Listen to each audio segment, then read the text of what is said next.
وشهد شاهد من أهلها. اجمع لي اخواتي الأهلوية، واجمع البائس المحلي الزملكاوي، اجمعهم بسرعة علشان اوريهم اسطورتهم شيكابالا، وهو بيعترف بان النادي الاهلي هو من احيا مسيرة شيكابالا، وهو من انقذ شيكابالا من بعد ما كانش لاقي اي نادي يلعب فيه، ما لقاش اي نادي يلجأ له غير النادي الاهلي. النادي الاهلي هو من انقذ مسيرة شيكابالا باعتراف كامل من شيكابالا الاسطورة الزملكاوية اللي طلع كذا مرة بيشكك في مبادئ النادي الاهلي. طلع دلوقتي وامبارح مع ابراهيم فايق بيؤكد ان النادي الاهلي هو السبب الرئيسي في مسيرة شيكابالا، لانه هو النادي الوحيد اللي استقبل شيكابالا ورحب بيه. وهتكلم في التفاصيل. وبيقول لك امام عاشور لسه زملكاوي وكان عايز يبدل معايا التيشيرت في مباراة الكاس ونفسه يرجع الزمالك، وكلام من ده كتير وكلام من ده كتير بيحاولوا يشتتوا بيه الولد امام عاشور ابننا الحراق. تصريحات شيكابالا ما بين ما ينتقد منها وما يحترم منها. الحقيقة يعني كان لقاء مميز. السلام عليكم ورحمة الله وبركاته، وبمسي على كل اخواتي الاهلاوية. فيديو جديد على الفيسبوك. اسمع بقى شيكابالا اعترف ازاي ان الاهلي هو اللي له الفضل الكبير في مسيرة شيكابالا. شيكابالا قال لك ايه؟ الزمالك ما كانش عايزني لما رجعت من باوك اليوناني، ورحت 5 مرات لنادي الزمالك اتكلم مع المسؤولين هناك، محدش كان عايزني ارجع للفريق، وما كانش قدامي حل غير ان اوقع للنادي الاهلي، والصراحة النادي الاهلي رحب بيا. بس انت ما كملتش يا شيكابالا، انت ما كملتش، لان لما شيكابالا وقع للنادي الاهلي الزمالك طبعا اتزربنوا. ازاي بقى؟ ازاي؟ لا ده انت ابننا، ده احنا هنديك 10 مليون بس تعالى. ورجعوا تاني رحبوا بيه من بعد 5 مرات رفضوه وطردوه. برغم كده الاهلي مرضاش يتمسك بامضاء شيكابالا وبالعقد.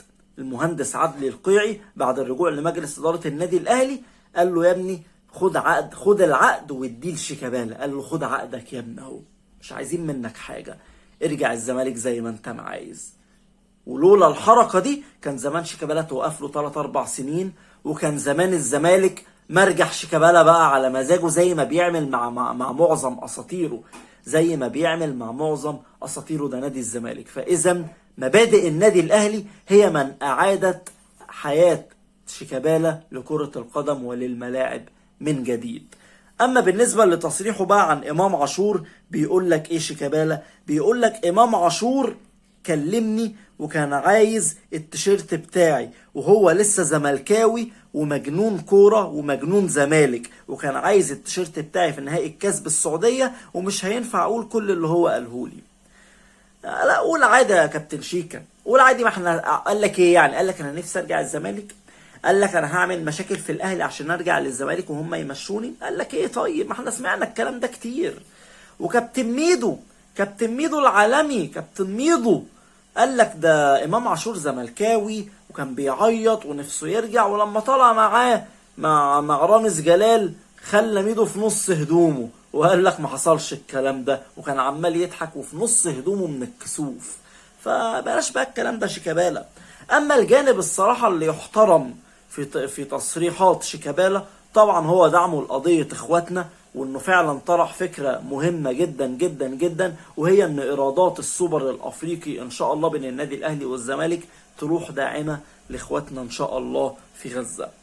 وايضا التصريح المحترم تاني بصراحة من شيكابالا، يا ريت شيكابالا يفضل كده، يا ريت شيكابالا يفضل جوه الملعب زي ما هو امام شاشة التلفزيون في البرامج التلفزيونية بصراحة. قال لك ايه بقى الحتة التانية اللي تحترم؟ لما اتكلم بخصوص حسين الشحات، قال لك حسين الشحات هي نرفزة ملعب مش اكتر، وانا لو الشيبي عايزني انا اروح اعتذر له علشان يصالح الشحات ويتصالحوا مع بعض والدنيا تبقى زي الفل يا جدعان، دي تنشنة ملعب، انا مستعد اعمل كده. تسلم يا عم شيكابالا. ويا ريت شيكابالا اللي كان موجود امبارح ده هو اللي يفضل في الملاعب وما يشغلش باله بالجمهور، والجمهور اكيد من بعد اللقاء ده مش هيشغل باله بشيكابالا تاني، وخلاص لعيبه هيحترموا في نهاية مسيرته الكروية. يا ريت ما نشوفش بقى اي مناوشات تانية يا عم شيكابالا مع الجماهير. بتمنى من كل اخواتي الاهلاويه دعم الفيديو بلايك وشير وكومنت. سلام.